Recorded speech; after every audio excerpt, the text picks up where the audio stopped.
Welcome to the Deep Dive. You're here because you want to get smart, fast, on things that matter. And today, we're definitely diving into something that matters. Yeah, we're looking at how artificial intelligence, AI, is completely reshaping public health, in the 21st century. Exactly. We've gathered some really compelling information. It shows how AI is helping us move beyond just reacting to illnesses after they happen. Right, so our goal in this deep dive is to really get a handle on this shift, this move towards prediction, prevention. And truly personalized health interventions, not just for individuals, but for a whole population. Okay, to make this real, let's paint a picture.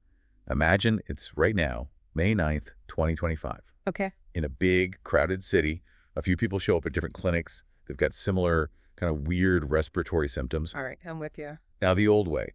It might take days, maybe weeks, for health officials to spot that pattern, to connect those dots. Yeah. And in that lag time, something potentially nasty could really start spreading, maybe even across borders. But AI changes that picture quite dramatically, doesn't it? Oh, absolutely. Think about all the data being collected now. Anonymized, aggregated data. What kind of data are we talking about? Well, everything from electronic health records, from those clinic visits you mentioned, to sales of over-the-counter cold medicine, maybe even what people are searching for online, like unusual cough. Right. And sophisticated AI algorithms can chew through all that data almost instantly. Near real-time analysis. They're designed to spot anomalies, tiny little signals in the noise that person might just miss. Precisely. So the AI could flag this cluster of weird symptoms, cross-reference it maybe with travel patterns or even environmental data like air quality changes. Exactly. And suddenly, instead of weeks, maybe it's just hours or a couple of days before officials get an alert. Wow. So response teams can mobilize faster? Contact tracing starts quicker. And I understand AI is even speeding up the genetic sequencing if it is a new bug. It is. Tools are getting much faster at that. And look, this isn't some futuristic dream. This is really happening now. It's accelerating. It's changing how we protect public health on the ground. So the core idea here, the central theme, is that we've got these new 21st century health challenges. We're the ones, yeah. But AI gives us these completely new tools to shift public health from being mostly reactive to being predictive, proactive, and really personalized, and hopefully much more effective. Okay, so let's set the stage a bit more. Public health has had amazing successes, obviously. Oh, absolutely. Foundational stuff. Sanitation, vaccines, better care for mothers and kids. These things massively boosted life expectancy. Huge gains. And that was built on traditional methods, surveillance, community programs, policy, getting the word out. Yeah, those have been the bedrock. But now things are, well, more complex. That's a good way to put it. We're facing this confluence of new challenges. Aging populations mean more chronic diseases, diabetes, heart issues, dementia. Right, things that need long-term management. Exactly. Plus, the ever-present threat of new infectious diseases, we've all lived through that recently. Pandemic preparedness is critical. And we still haven't solved health disparities, right? Huge gaps remain. Persistent disparities, yes, based on income, location, race. So many factors mean poorer health for some groups. It's a major public health challenge. And layered on top of all that is this data explosion. The data deluge. It's everywhere.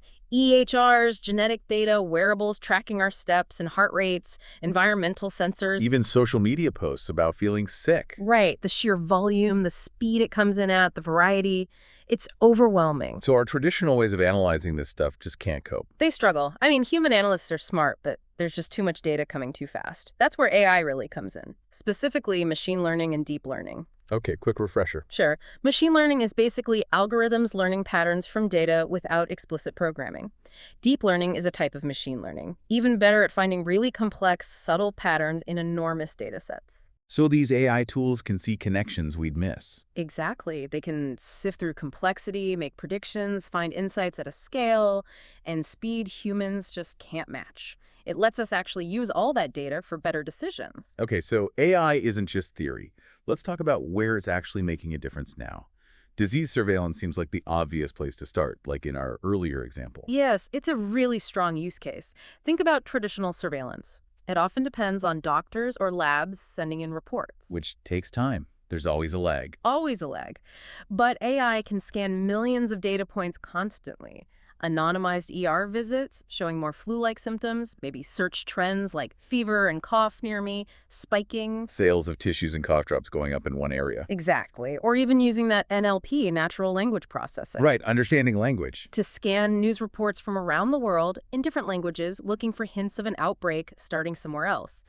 Even linking environmental data like rainfall patterns to predict mosquito-borne disease risks. Wow, so they're like digital sentinels constantly watching. That's a great way to think of it. Early warning sentinels. And we've seen this work.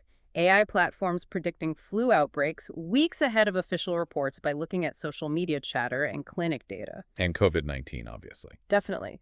AI was crucial for tracking spread, identifying variants through rapid genetic analysis, building models to predict surges so hospitals could brace themselves. And these tools are getting better all the time. Absolutely. Here in 2025, they're much more refined. They learn from past outbreaks, integrate real-time data on how people are moving around the globe.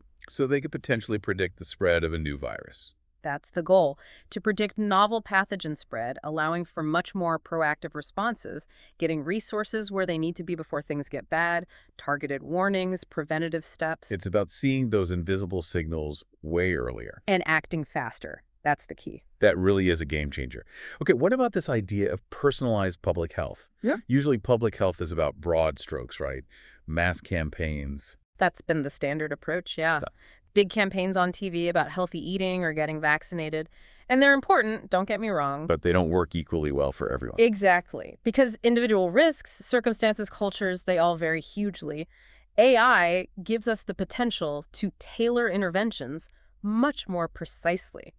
By looking at individual data. That sounds tricky. It involves analyzing data at the individual or subgroup level, yes, but always with really strong privacy safeguards, anonymization where possible, and crucially, consent. Okay, so what kind of data? Things like genetic predispositions, lifestyle factors from wearables perhaps, behavioral info, those social determinants of health like access to healthy food, safe housing, and environmental exposures.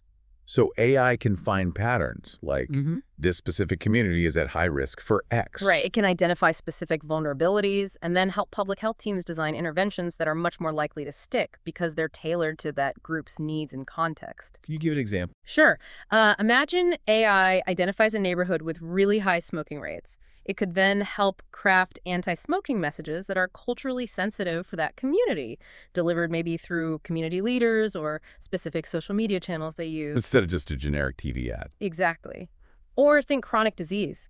AI could analyze someone's personal risk factors, genes, lifestyle to create a personalized risk score for, say, diabetes. And that could trigger specific advice. Yeah, maybe targeted screening recommendations or personalized tips through a health app, like nudges about diet if you have a genetic risk for high cholesterol, or reminders for cancer screenings based on your specific risk profile. But always with the person's okay, their consent. Absolutely critical. Yeah. User consent and control over their data has to be paramount for this to work and be trusted. Makes sense, getting the right info to the right person.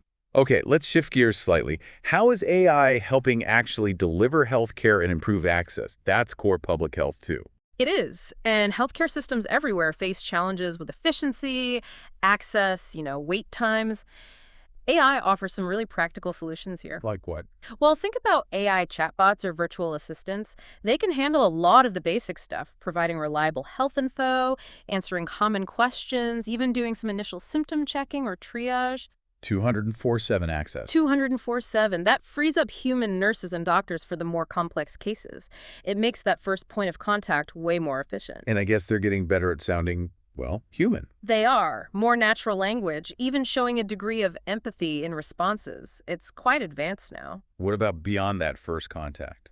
Remote patient monitoring is another big one, especially for people with chronic conditions or recovering at home, maybe in rural areas. How does AI help there? AI can analyze the data streaming from their wearable sensors, blood pressure, glucose, oxygen levels. If it spots a worrying trend, it automatically alerts the clinical team. So catching problems early, potentially avoiding a hospital visit? Exactly. Better outcomes, less strain on hospitals, and AI is also being used behind the scenes, optimizing resources. How so? Algorithms can analyze data to figure out the best places to put new clinics or mobile testing sites, based on population density, disease rates, even transport links. Smart. And logistics too.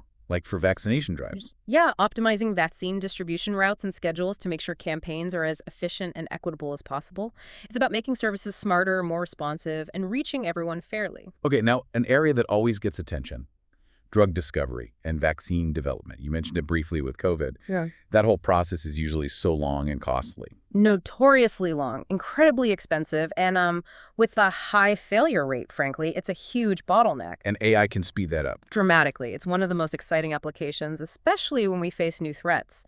AI algorithms can analyze just vast amounts of biological and chemical data way faster than humans. To find potential drug candidates. Exactly. Predict how molecules might interact with proteins in the body, which is key.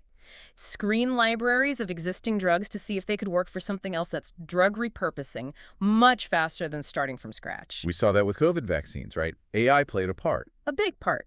Analyzing the virus's genetic code quickly to predict which bits would trigger the best immune response. And tools like DeepMind's AlphaFold. Ah, yes, predicting protein structures. Which is fundamental. Understanding how disease proteins are shaped helps us design drugs or vaccines to target them much more effectively. It helps us understand the basic mechanisms of disease. So a much faster, nimbler response to new health threats. That's the potential, yes. A huge advantage. This all sounds incredibly powerful, almost revolutionary. But we have to talk about the flip side, right? The ethical issues, the societal impact. Absolutely crucial. We can't just unleash this technology without careful thought and, frankly, proactive management. It's not optional, it's essential. Top of the list has to be data privacy and security. We're talking about highly sensitive health information. Extremely sensitive. So we need robust legal frameworks, strong security measures, clear ethical guidelines. How is data collected, stored, used, shared? Who controls it? Individuals need control over their own data. They do, and transparency is key. People need to understand how their data is being used, especially by public institutions, to build and maintain trust. Without trust, none of this works. Okay, what about bias? AI learns from data, right? What if the data itself is biased? That's a huge concern.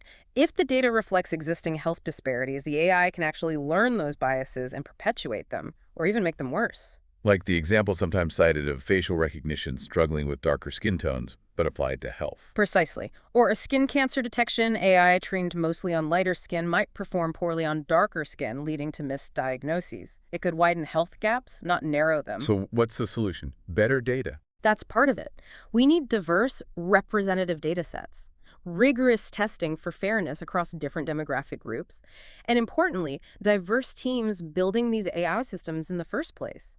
The goal has to be reducing inequity, not baking it in deeper. And then there's the black box problem. Sometimes even the creators don't fully understand why an AI made a specific decision. Right. Transparency and explainability, or XAI.